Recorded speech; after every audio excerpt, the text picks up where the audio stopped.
제가 말씀 공부하겠습니다. 너희는 사도들과 선지자들의 터 위에 세우심을 입은 자라. 그리스도 예수께서 친히 모퉁이 돌이 되셨느니라.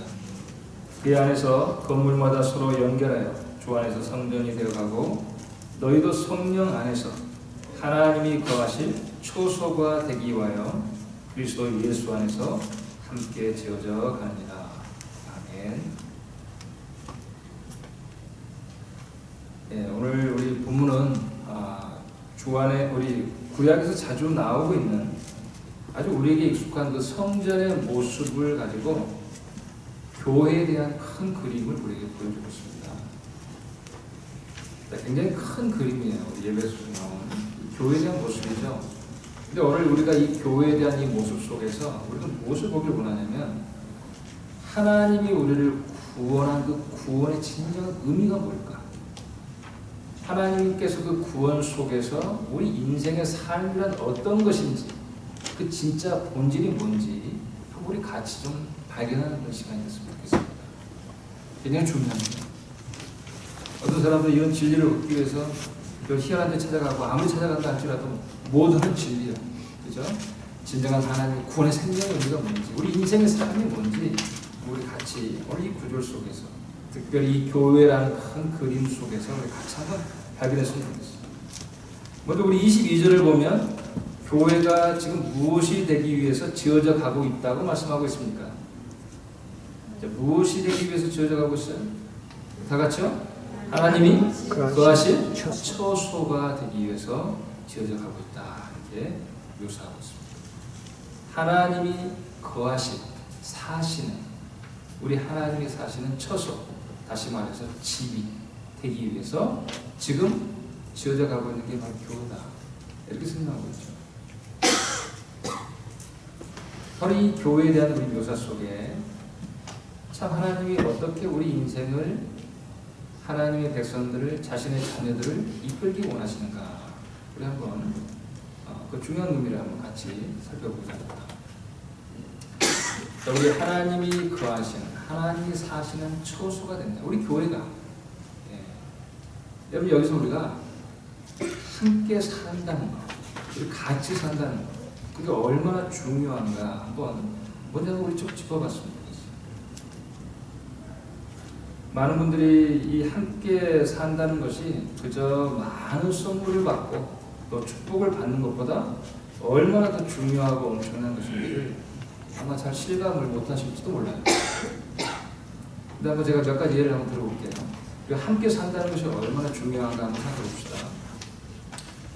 여러분 우리 결혼하신 분도 계시고 안 하신 분도 계시고 결혼하신 목적이 뭐예요? 우리 결혼하신 분들? 앞으로 결혼하실 분들? 결혼의 목적이 뭡니까?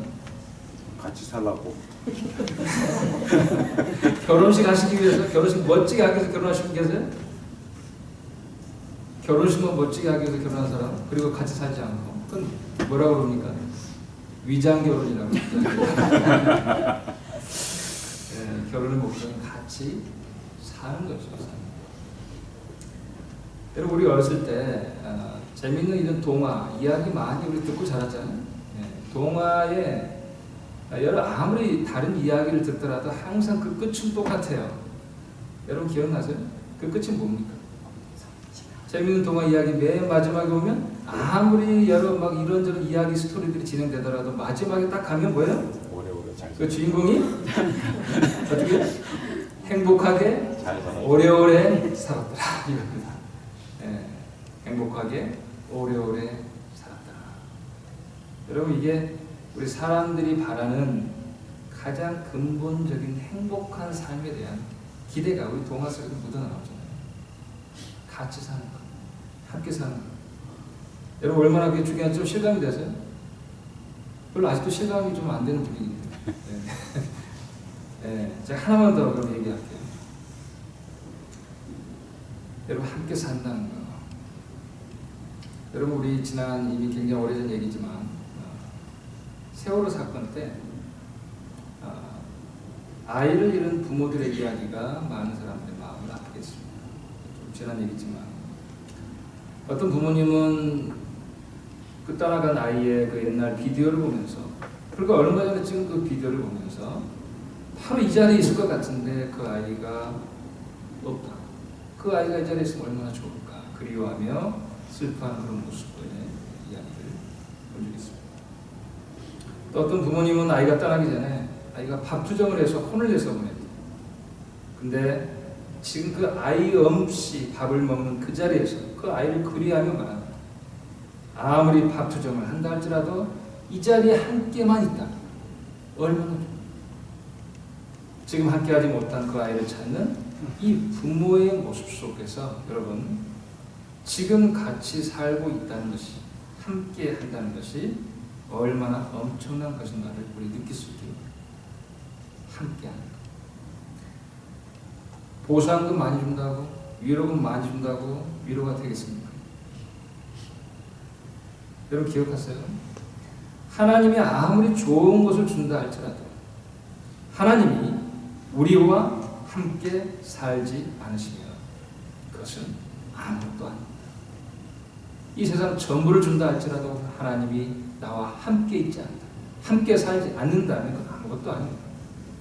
여러분 구약의 내용을 보면 한번 이스라엘 백성들이 하나님 앞에 범죄를 했습니다. 우상 숭배를 한 거죠. 그때 하나님이 그들에게 진노하셔서 말씀합니다. 내가 비록 너희들을 가나안 땅으로 가게 하겠지만 하나님 자신은 가지 않겠다. 이렇게 이러자 모세부터 시작해서 백성들이 슬퍼하며 난리가 납니다. 그 말이 무슨 말입니까? 가나안 땅 너희들이 가나안 땅 원하지 않냐? 너희들 거기에 그 땅 주겠다. 그러나 나는 가지 않겠다. 이 말은 무슨 말이에요? 사실 그 말은 저주입니다. 저주. 좋은 것 가나안 땅 좋은 땅 얻으면 됐지. 그게 아니에요. 하나님이 함께 하시지 않으면 하나님이 같이 살지 않는다면 그것은 아무것도 아닙니다. 그러자 모세가 이제 기도합니다. 하나님이 함께 하시지 않으시면 결코 가나안 땅에 들어가지 않겠습니다. 온 백성이 회개하며 슬퍼하며 기도할 때 하나님이 다시 마음을 돌이키시고 그들과 함께 내가 친히 가시겠다고 말씀합니다. 가나안 땅에 그 무엇을 주건 우리 하나님이 우리와 함께 살지 않으시면 그것은 아무것도 아닙니다. 하나님과 같이 사는 것. 여러분 같이 산다는 것이 어떤 것이 좀 실감이 드세요? 우리 하나님과 함께 산다는 것. 여러분 우리 구원의 목적이 나중에 죽으면 천국 갈 거야. 너 이제 용서 받았어. 이제 면제됐어. 그걸로 끝난 게 아니에요. 진짜 중요한 거.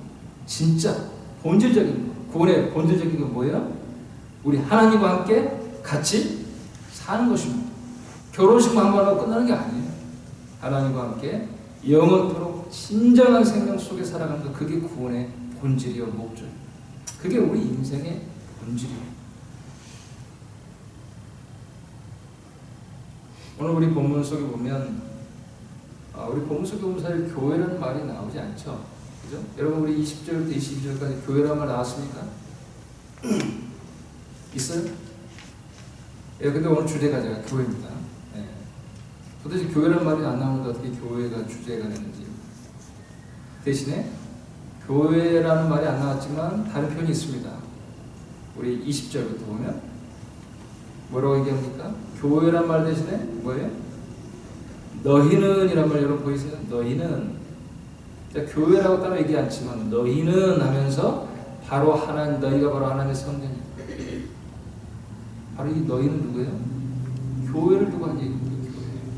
근데 교회를 너희는 여러분 교회는 어떤 건물이 아닙니다. 그렇죠?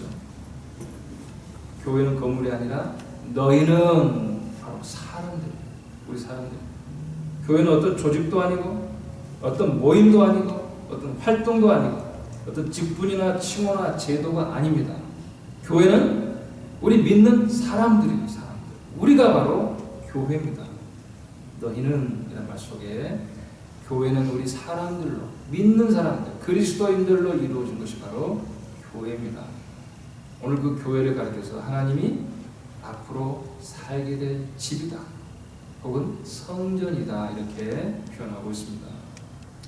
자, 우리 교회를 하나님의 성전 혹은 집이라고 표현했을 때, 자, 집을 지으려면 뭐가 있어야 됩니까? 첫 번째, 집터가 있어야죠. 예, 터 위에다가 집을 지어야죠. 터가 있어야죠. 자, 무엇이 우리 교회의 터가 됩니까? 파운데이션이 뭐가 됩니까?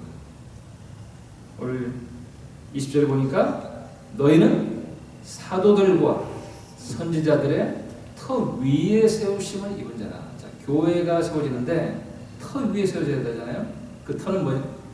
터는 뭡니까? 사도들과 선지자들로 표현하고 있습니다. 여기서 우리 사도들이란 말을 여러분 잘 이해하시잖아요. 우리 예수님의 제자들부터 해서 이런 사도들, 바울 뭐 이런 사도들. 선지자들은 누구예요? 구약의 선지자들? 그 사람들이 아니라 사실 여기서 말하는 선지자들은 신약에 있는 선지자들이에요. 신약에도 선지자들이 있었나? 선지자들의 역할이 어떤 역할입니까? 하나님의 말씀을 받아서 하나님 백성들에게 전해 준 사람들이 바로 선지자들입니다. 그 역할을 누가 하느냐? 바로 사도들이 한다는 것입니다. 그래서 여기 사도들과 선지자들 이 말은 사실 같은 말이에요. 사도들은 곧 선지자들이다 이 말씀입니다. 그래서 사도들의 역할을 여기서 뭘로 얘기하냐면 하나님의 복음의 계시, 구원의 계시를 받아가지고 우리들에게 전달해 주는 그 선지자들이다. 이 얘기를 지금 하고 있는 거예요. 바로 그들이 뭘 전해준 거예요? 전한 그 복음, 구원의 복음, 예수 그리스도. 그분 안에서 우리가 살게 되는 그 복음을 사도들과 선지자들이 우리에게 전해 줌으로 우리가 그들이 전해준 그 복음을 듣고 예수를 믿고 우리가 교회가 되어서 그 위에 세워졌다 하는 얘기입니다.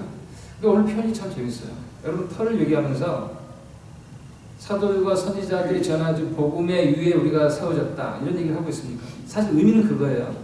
근데 사실은 어디 위에 세워진 거예요? 교회가. 교회는 분명히 아까 믿는 사람들이라고 그랬어요. 근데 그 터는 누굽니까? 아, 누구라고 제가 답을 얘기했네요. 누구예요? 띵이 아니에요. 띵. 어떤 띵이 아니에요. 뭐예요? 사람들이에요. 사람들. 어떤 사람들? 사도들과 선지자들. 그죠? 사도들과 선지자들 위에 교회가 세워지는데 교회 믿는 사람들이 세워진 거예요. 그죠? 자, 터가 잡히면 이제 옛날에 건물을 지을 때 터가 딱 깨지면 거기에 이제 건물을 지을 때 제일 첫 번째 놓는 것이 있습니다. 사방에 놓는 게 있습니다. 뭐죠? 모퉁이. 모퉁이돌이 뭔지 아세요?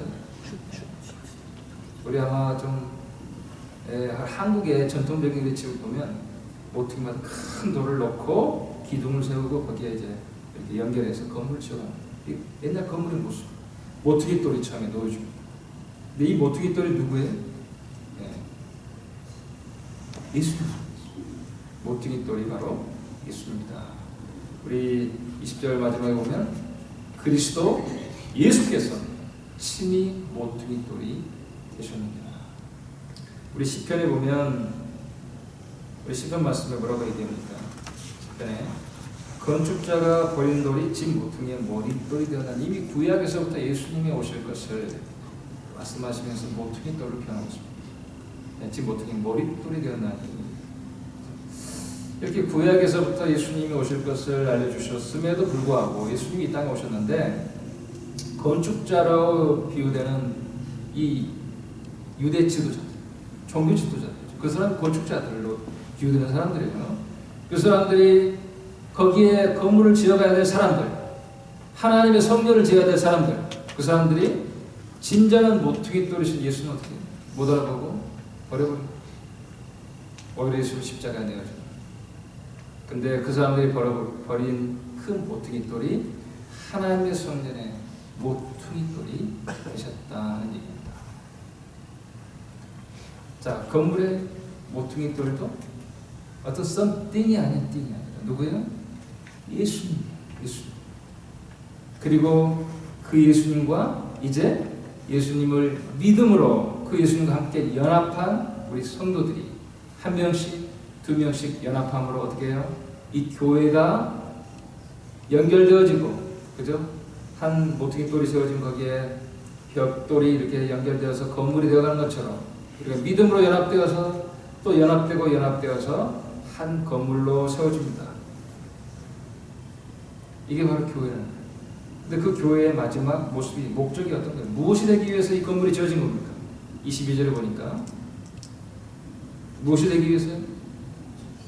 하나님이 거하실 처소가 되기 위해서. 21절에는 성전이 되어요. 성전, 하나님이 사시는 집이 되기 위해서 교회가 지금 이렇게 지어져 가고 있다, 이 얘기를 하고 있습니다. 자, 그렇다면 질문할게요, 여러분. 자, 이 건물은 누가 짓습니까? 자, 이 건물이라고 말하지만 다 사람들이에요, 그죠? 네, 다 사람들이에요. 누구로 이루어진? 사도들과 선지자들, 예수님, 그리고 우리 성도들이 예수와 연합해서, 그리고 그 건물을 누가 짓는다고 얘기합니까? 22절에 보니까 성령 안에서, 예수 안에서 함께 지어간다. 예. 이 건물을 누가 짓습니까? 유명한 건축가가 짓습니다. 예, 누구죠? 이 건축가는 교회를 짓는. 우리 지난 시간 살펴본 것처럼 마지막 이 세상 모든 역사가 끝나면 이 교회만 남을 거예요. 자, 이걸 누가 짓습니까? 담임 목사. 우리 하나님이 짓는 교회입니다. 우리 하나님이 성령 안에서, 예수 안에서 하나님과 삼일체 하나님이 다 나오세요. 그러니까 예수님이 나오시고, 예수님 보통이 똘이 되시고, 또 예수 안에서 함께 지어져가는 거, 서로 연합하는 거, 그죠? 또 성령이 나옵니다. 성령이 우리 안에, 하늘의 영으로 우리 안에 오셨다고 그랬죠. 성령 안에서 우리 지어져갑니다. 그리고 그 안에 누가 사세요? 우리 아버지 하나님께서 우리 이 안에 사십니다. 하나님, 삼일체 하나님이 다 나오시고 우리 모든 성도들이 나옵니다. 그게 교회입니다. 하나님과 삼일체 하나님과 우리 성도들이 연합되어 있는 바로 그것이 바로 교회다. 이걸 우리에게 보여주고 있습니다. 근데 이 교회는 지금 어떻게 해요? 이미 시작했어요. 하나님이 거하신 집으로 시작했습니다. 그러나 마지막 그 완성을 향해서 지금 지어져가는 중에 있어요. 예수님 오시면 그때가 바로 완성되는 날입니다. 완전한 하나님의 집으로 우리 교회는 드러날 겁니다. 지금도 하나님의 집으로 우리 교회는 세워져 있습니다. 그 안에서 우리는 우리 하나님이 우리 교회 안에, 우리 각 사람 안에 살고 계십니다. 살고 계십니다. 여러분, 이게 교회입니다. 바로 이 교회가 하나님께서 영원토록 사실 우리 하나님의 집인 것입니다. 그렇다면 우리 하나님께서 여기서 우리 교회 안에 산다는 말이 무슨 말인가? 우리 에베소 2장 19절 잠깐 잠깐 보면, 그러므로 이제부터 너희는 외인도 아니요 나그네도 아니다. 대상 밖의 사람이 아니고 나그네도 아니다. 오직 성도들과 동일한 시민이다. 이렇게 표현합니다. 시민이다. 시민이라고 얘기했을 때는 이 말은 무슨 말입니까? 하나님은 어떤 분이에요? 하나님을 왕으로 모신 그의 백성이다. 시민이다. 한 나라를 이루어 함께 사는 하나님의 나라를 보게 됩니다. 또한 뭐라고 얘기합니까? 하나님의 권속이라. 이렇게 권속, 이런 좀 어려운 말을 써놨어. 우리 잘 안 쓰는 말을 쉽게 표현하면 가족이다 이 말이에요. 누가 우리 아버지예요? 하나님, 우리 자녀들과 함께 사는 것. 하나님 가족이죠. 가족으로 영원토록 함께 사는 그것이 바로 교회의 영원한 모습이라고 얘기합니다. 여러분, 여기서 우리 지난 전주에 우리 살펴봤던 계시록 21장 1절부터 4절까지 다시 한번 보면서, 자, 여러분 보세요. 자, 우리 하나님이 지금 교회를 이렇게 짓고 계십니다. 우리 계시록 1장 21장 1절에 보면 하나님이 지으신다고 그랬어요. 그렇죠? 그것을 우리 계시록 21장에서는 마지막 남는, 그죠? 처음 하늘과 처음 땅은 다 없어져 버렸어. 마지막 모습이에요. 뭐만 남아요? 새하늘과 새 땅. 새하늘과 새 땅은 누가 짓습니까? 우리 하나님이 지으신 거예요. 바로 새하늘과 새 땅, 교회가 바로 하나님이 지으신 새하늘과 새 땅, 하나님의 전부예요. 예절에 보니까 거룩한 성 새 예루살렘, 하나님의 지은 성, 우리는 시민이라고 얘기합니다. 그 성의 시민, 그 성에 누가 삽니까? 왕이신 우리 하나님이 계십니다.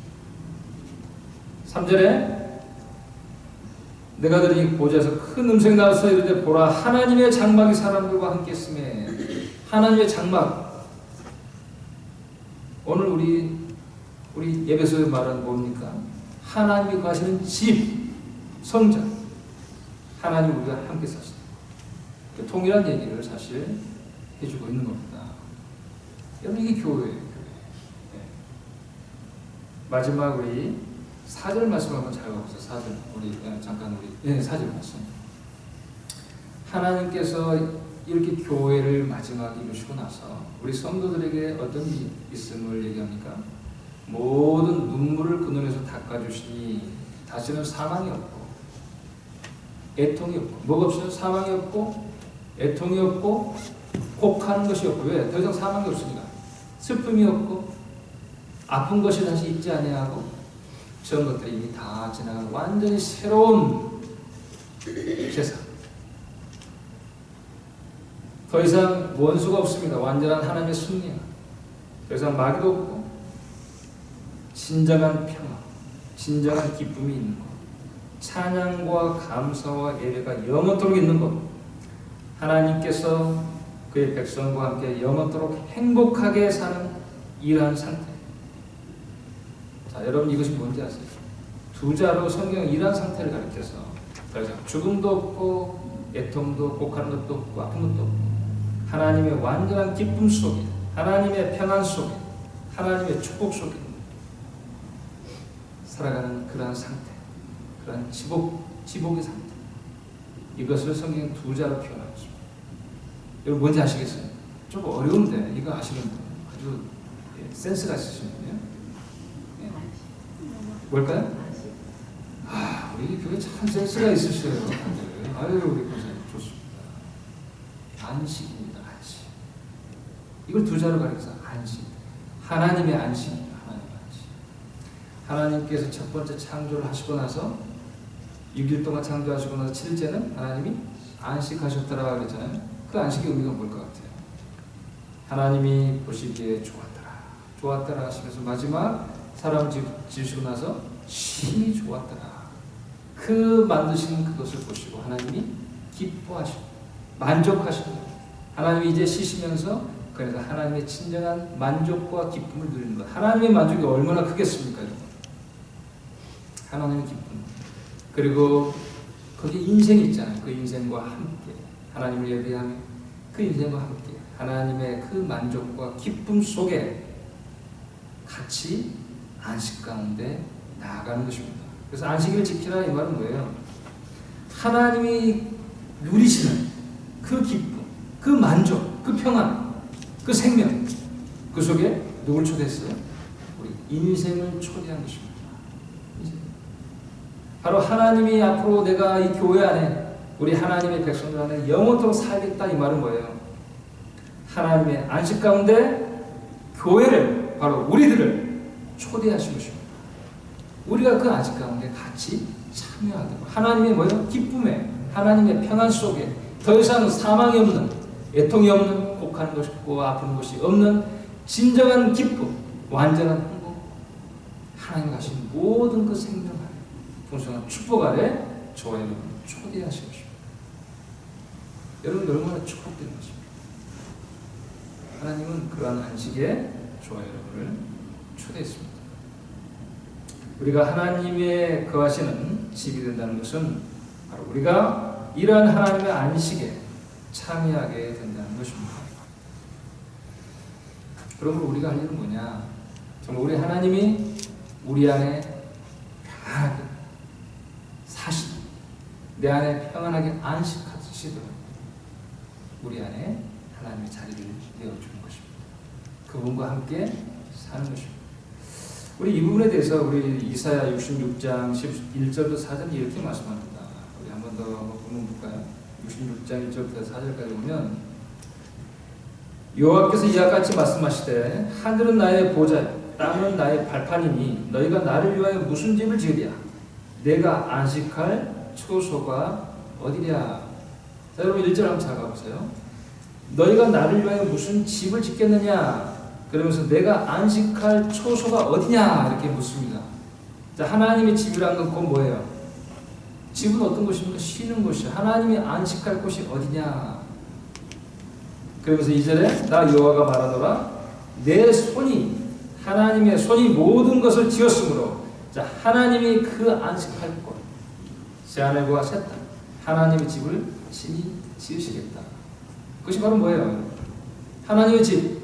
오늘 에베소서에 뭐라고 얘기합니까? 하나님의 집? 뭐예요? 하나님이 지으신 것이? 예? 뭐라고요? 교회지 뭐예요? 교회지. 교회입니다. 교회. 우리 하나님이 지으신 것이 바로 교회를 얘기한 거예요. 우리는 무슨 건물처럼만 생각하지만 앞에서 뭐라고 했어요? 하나님의 백성들로 지은 거지. 하나님이 지으신 교회입니다. 우리 계속해서 봐보세요. 2절에 그렇다면 그 하나님의 안식할 초소, 그 안식에 참여한 사람들이 어떤 사람들이에요? 어떤 사람들이 이런 안식에 참여합니까? 2절 잘 봐보세요. 2절. 첫 번째, 마음이 가난한 자. 마음이 가난한 자. 어떤 사람들이 마음이 가난합니까? 나는 하나님 없어도 잘 살아. 이런 사람이 마음이 가난한 사람들이요. 마음이 가난하다는 얘기는 어떤 거예요? 내가 살아보니까 우리 하나님 없이 못 살겠습니다. 이 사람들이 마음이 가난하다. 우리 지난번에 돌아온 탕자 두 자로 줄여가지고 돌탕. 돌탕이 왜 돌아왔어요? 마음이 가난해지니까.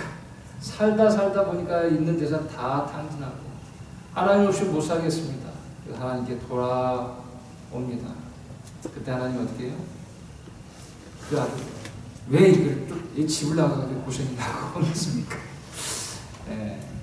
정말 아버지께서 그 아들을 아버지 사랑으로 맞아들이는 그 모습을 보게 되지 않습니까? 이게 가난한 마음. 나는 하나님 없이 못 살겠습니다. 이 세상 그거 다 헛것입니다. 지나간 그러나 하나님이 나의 전부입니다. 돌아오는 그 마음이 바로 가난한 마음입니다.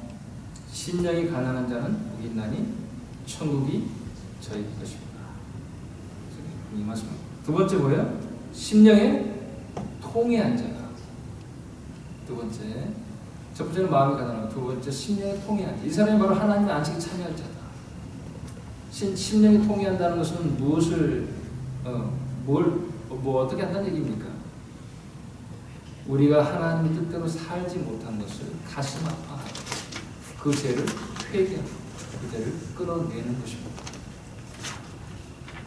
하나님 앞에 온전하게 살지 못한 것을 돌이키고 끊어내고 회개하는 그런 사람들을 통해서 하나님이 자신의 집을 지킵니다. 그런 사람들 가운데 하나님 거주하시고 그런 사람들에게 하나님의 안식을 주시겠다 말씀하십니다. 그 다음 세 번째, 내 말을 듣고 떠는 자, 그 사람은 내가 돌보려니와. 세 번째는 뭐예요? 하나님의 안식에 참여하자. 세 번째는 뭐예요?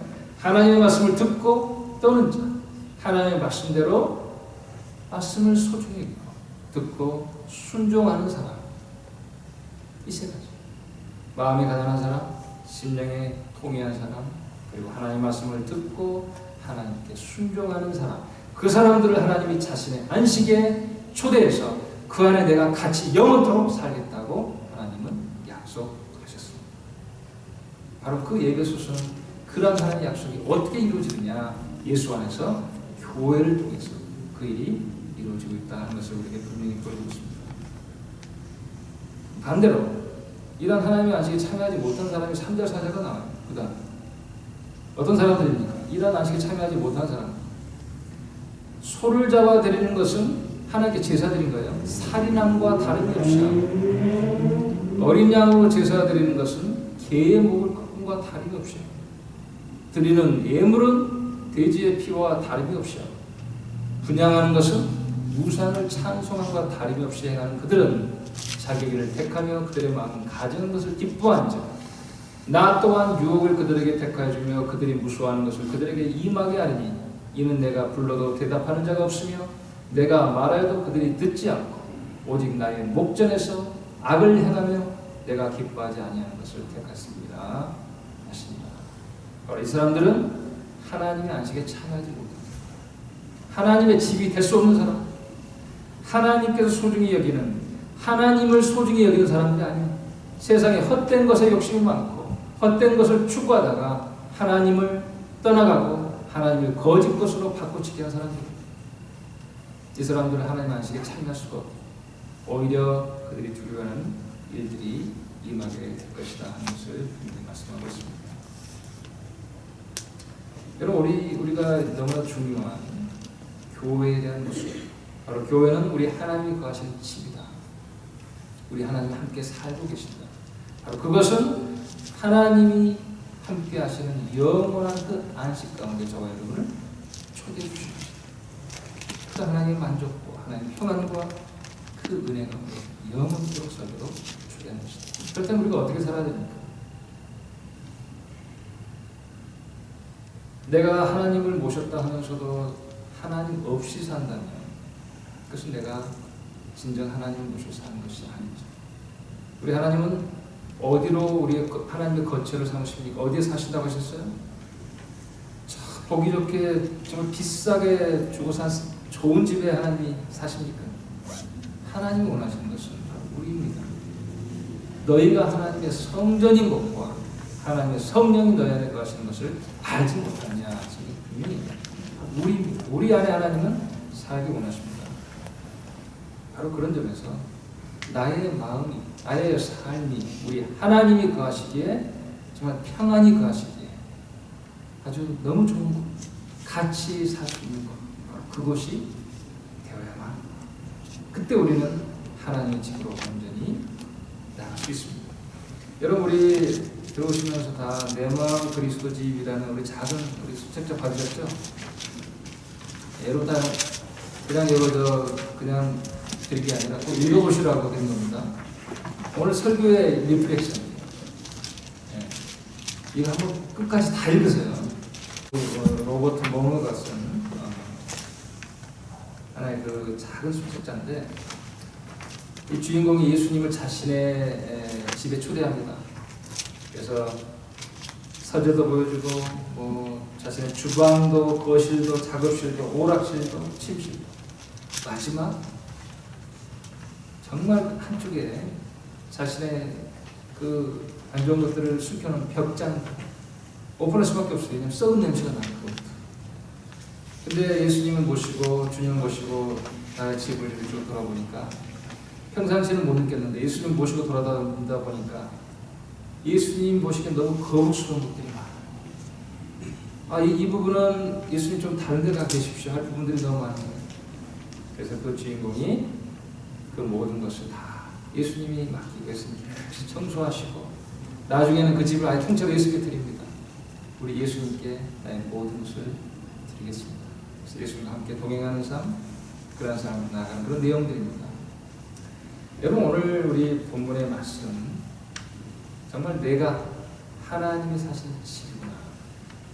여러분 이걸 생각하시면서 여러분 마음속에 여러분 생각, 여러분의 마음, 여러분의 말들, 여러분의 행동, 여러분의 모든 모임과 사람들과의 만남과 이런 모든 것들 속에 진짜 예수님이 나와 함께 계신다면 예수님이 편안하게 느끼실까?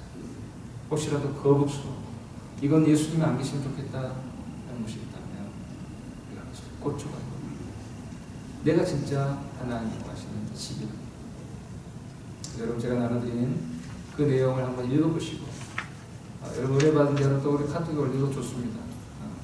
그래서 여러분 우리 말씀대로 우리 하나님의 뜻은 우리가 하나님이 영원토록 사는 함께 사는 영원한 하나님의 집이 되길 원합니다.